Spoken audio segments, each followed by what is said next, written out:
யட்சினியா அல்லது மோகினியா?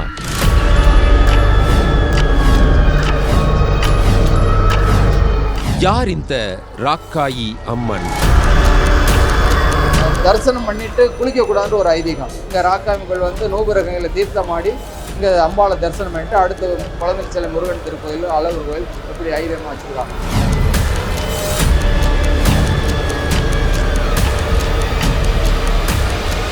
கெஞ்சி நின்னா கண் முன்னாலே வரம் தருவாளாம்.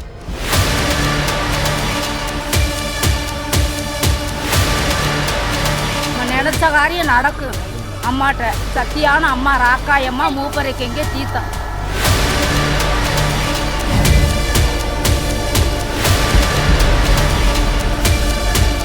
இந்த காட்டுக்குள் காற்று மட்டும் வீசுவதில்லை, யாரோ நடக்கிற சத்தமும் கேட்குமாம்.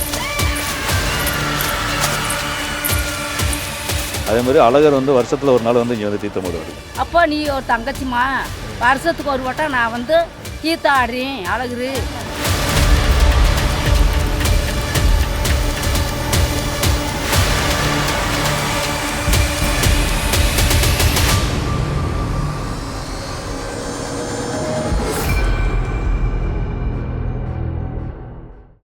ராக்காயி இந்த பெயர் இன்னைக்கு பேஷனா இல்லாம இருக்கலாம். ஆனா ஒரு காலத்துல ராக்காயி, ராக்கு, ராக்கம்மா என்ற பெயர்கள் தமிழகம் முழுவதும் பரவலாக இருந்துச்சு. இன்று ராக்காயி என்ற பெயரை யாராவது வைத்துக் கொண்டால் அதுதான் அதிசயமே. ஆனால் அந்த பெயருக்கு சொந்தமான அம்பிகையானவள் இன்றும் மதுரை பக்கத்தில் மிகவும் பிரபலம். முதல் முட்டை இங்கே போடணும். இங்கே போட்டதுக்கு பின்னாடி தான் வேறு கோயிலுக்கு நேர்த்தி கடை வச்சு போனால் போவான். ராக்காயம்மை காலங்காலமாக எங்களுக்கு குலசாமி. கடல் மட்டத்தில் இருந்து சுமார் 1400 மீட்டர் உயரத்தில் ராக்காயி அம்மன் இப்போதும் அதே உக்கிரத்தோடு வீற்றிருக்கிறாள். தன்னை நாடி வரும் அத்தனை மக்களுக்கும் வேண்டியதையெல்லாம் தந்து கொண்டிருக்கிறாள். மேற்கு வங்கத்தில் தொடங்கும் கிழக்கு தொடர்ச்சி மலையின் கடைசி எல்லையை இன்றும் அவள்தான் காத்து வருகிறாள். அவள் ஒரு வன தேவதை என்கிறார்கள். அவளை காலம் காலமாக வணங்கி வருபவர்கள். அப்பா காலத்தில் எங்கள் தாத்தா காலத்தில் நடந்து வரும் அந்த பாதையில். ஆமாம், அந்த பாதை. இந்த பாதையில் இப்போ நடக்க முடியல. சின்ன ஆளுகள்லாம் இப்போ உள்ள ஆளுகள்லாம் ஏறி போக வரமாட்டாங்க. அப்படிங்கிறதுனால இப்போ வண்டியிலே வந்துடுவோம். ரா என்றால் இரவு, கா என்றால் காடு அல்லது சோலை, ஆயி என்றால் தாய், அதாவது இரவை போன்ற கரிய நிறமுடைய இந்த காடுகளின் தாய் அல்லது தலைவி என்பது பொருள். வடமொழியில் ராட்சசி என்ற பொருளில் இருந்து மருவி ராக்காச்சி அல்லது ராக்காயி என்ற பெயர் வந்திருக்கலாம் எனவும் சிலர் கூறுகிறார்கள். எங்கள் அப்பா எங்கள் தாத்தா காலத்துலேருந்து சொல்லியிருக்காங்க, எங்களுக்கு குலசாமி இது ராக்காயம்மன். அங்கே ஆடுவாங்க, இங்கேயெல்லாம் ஆட மாட்டாங்க. அவங்கவுங்க கிராமத்தில் ஆடுவாங்க. இங்கே கோயிலில் அப்படி ஆடுற மாதிரிலாம் இல்லை. நான் வத்திப்பட்டிலேருந்து வந்திருக்கேன். மற்ற ஊருக்காரவங்க அங்கே 18 பட்டிக்கு நம்ம தாய் கிராமம் எங்கள் ஊர் 18 பட்டியில் உள்ளவங்க பூரா இங்கே தான் தீர்த்தம் எடுத்துகிட்டு போய் தான் அங்கே சாமி கும்பிடணும். மதுரையில் இருந்து வடக்கே சுமார் 25 கிலோமீட்டர் தூரம் பயணித்தால் வருவதுதான் அழகர் மலை. மலையின் கீழ் அழகர் பிரம்மாண்டமாக வீற்றிருக்கிறார். சற்று உயரே சென்றால் முருகனின் அறுபடை வீடுகளில் ஒன்றான பழமுதிர் சோலையை அடையலாம். இன்னும் மேலே சென்றால் ராக்காயி அம்மன் ஆலயத்தை அடைய முடியும். காத்தி, சின்ன காத்தி, பெரிய காத்தி, காக்கம்மா, காத்தாயி, காத்தம்மா இப்படி பேரெல்லாம் வைப்பாங்க. சாமி வேறு வைப்பாங்க. எங்கள் வீட்டில எல்லாம் பேர் வைப்பான். ராக்காய்க்கு அடங்கப்பட்ட பேர் அது பூரா. ராக்காயி அம்மனுக்கு அடங்கப்பட்ட பேர். காத்தி, காத்தி, சின்ன கருப்பேன், பெரிய கருப்பேன், நடுத்தொட்டு கருப்பேன், இப்படிலாம் வரிசைக்கு பேர் வரும். முன்னோடியாக நிற்கிறது கருப்பேன். ஒரு கல்யாணம் ஆகலையோ, ஒரு பொண்ணுக்கு மாப்பிள்ளை கிடைக்கலையோ, ஒரு மாப்பிள்ளைக்கு பொண்ணு கிடைக்கலையாங்கிறது நினச்சிட்டு போனாங்கண்டா அவங்களுக்கு வெற்றியாகும். இந்த வருஷம் நினச்சிட்டு போவாங்க. அடுத்த வருஷம் கல்யாணம் முடிஞ்சிச்சுன்னா குடும்பத்தோடு இங்கே வருவாங்க. இந்த ராக்காயி அம்மன் கோவிலுக்குள் தான் ராக்காயி தீர்த்தம் எனப்படும் வற்றாத நுபுர கங்கை தீர்த்தம் இருக்கிறது. ராக்காயி அம்மன் கோவிலுக்கு படியேறி செல்லும் போதே தீர்த்தம் பிடிப்பதற்கு கேன்களை வாங்கிச் செல்லுங்கள், உள்ளே கேன் கிடைக்காது என உஷார்படுத்துகிறார்கள். நூபுரகங்கை சிலம்பாறு தீர்த்தம் பிடிக்க எல்லாரும் கேன் வாங்கிக்குவாங்க. எம்பெருமாள் கள்ளழகர் தீர்த்தமாற புனித கங்கை தீர்த்தம், நூபுரகங்கை தீர்த்தம் பிடிக்க எல்லாரும் கேன் வாங்கிக்குவாங்க. சாமி தீர்த்தம் வீட்டுக்கு கொண்டு அழகர் மலை தீர்த்தம், பெருமாளோட தீர்த்தம் எல்லாம் கேனு கிடையாது. கேன்லாம் வாங்கிட்டு போயிருவாங்க. தீர்த்தம் பிடிப்பதற்கு அழகர் மலை தீர்த்தம் பிடிக்க, ஆத்தா ராக்காய் வாசல தீர்த்தம் பிடிக்க. மக்களும் ஒரு 5 லிட்டர் கேன் கொடுங்க என சொல்லி வாங்கிச் செல்கிறார்கள். கோவிலுக்கு உள்ளே சென்றால் மறுபடியும் பெரிய பள்ளத்தில் இறங்கி தீர்த்தத்தை அடைகிறார்கள். அங்கே கோவில் ஊழியர்கள் தீர்த்தத்தை பிடித்து மக்கள் மேல் தெளிக்கிறார்கள்.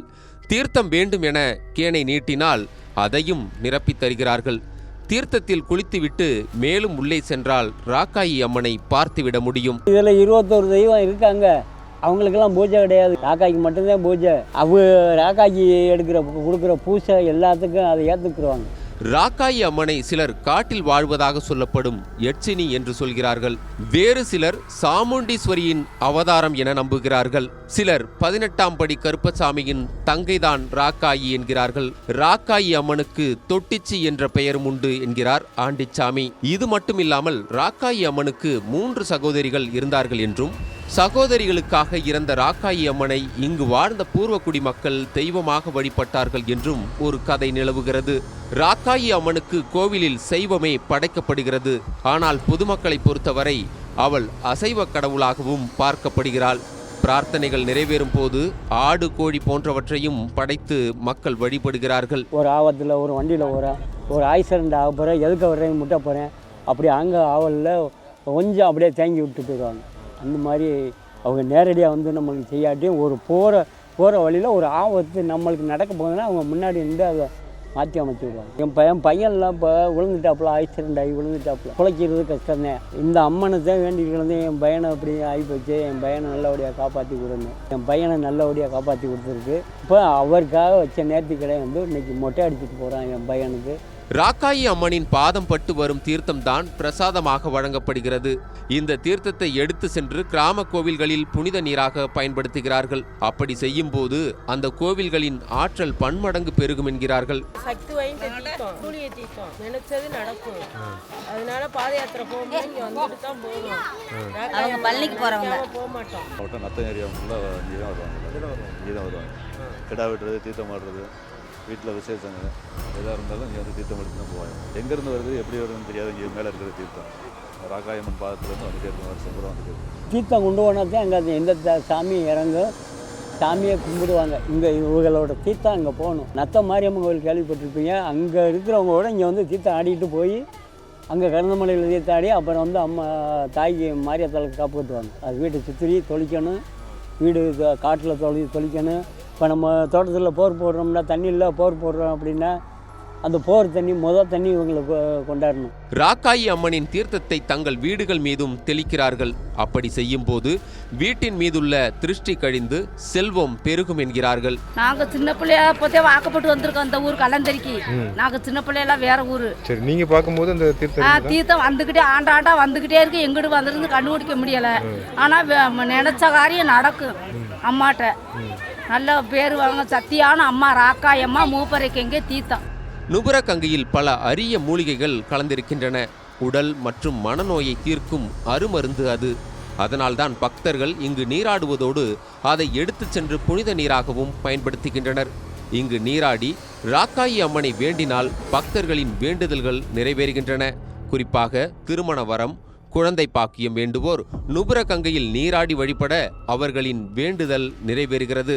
ஆடி மாதத்தில் வந்து வெள்ளிக்கிழமை வந்து அம்பாளை வந்து தரிசனம் பண்ணி நீராடி அந்த புனித தீர்த்தத்தில் நூபுரகங்கையில் நீராடி வர்ற பக்தர்கள் தங்களுடைய கோரிக்கைகளை வைக்கிறாங்க. அதாவது குழந்தை பாக்கியம், திருமணத்தடை, உத்தியோகம், தொழில் அபிவிருத்தி, விவசாயம் செழிக்கிறதுக்கு எல்லா கோரிக்கைகளையும் அம்பாள்கிட்ட வச்சு நிவர்த்தி பண்ணி கொடுக்குறாங்க.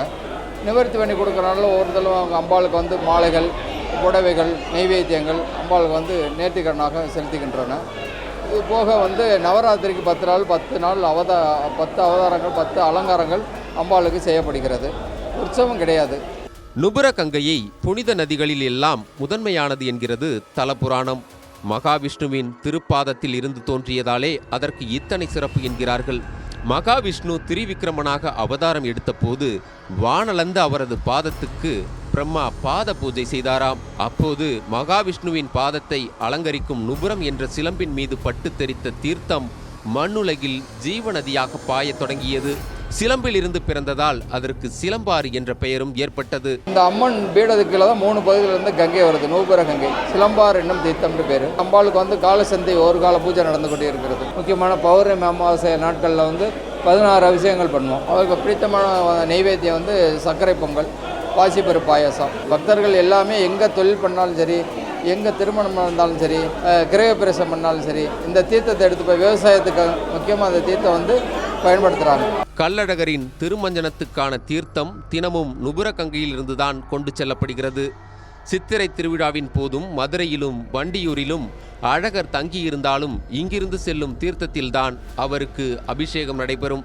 வேறு தீர்த்தத்தில் நீராட்டினால் கள்ளழகரின் திருமேனி கருத்து விடும் என்று சொல்கின்றனர். இங்கே குறிப்பிட்ட சில சாதியை சேர்ந்தவர்கள்தான் வருவார்களா என்று ஆண்டிச்சாமியிடம் கேட்டபோது அதற்கு அவர் மறுப்பு தெரிவித்தார். இங்கே அப்படி வேறுபாடு கிடையாது. மற்ற கிராமங்களில் எப்படிங்கிறது, கிராமத்துகளில் ஒதுங்கி அவங்களாம் ஒதுங்கிடுவாங்க. இங்கே மதங்கிறதுக்கெல்லாம் வேலை இல்லை. பாய் விட்டாளோடு வருவாங்க, குளிப்பாங்க, தீர்த்தெடுப்பாங்க.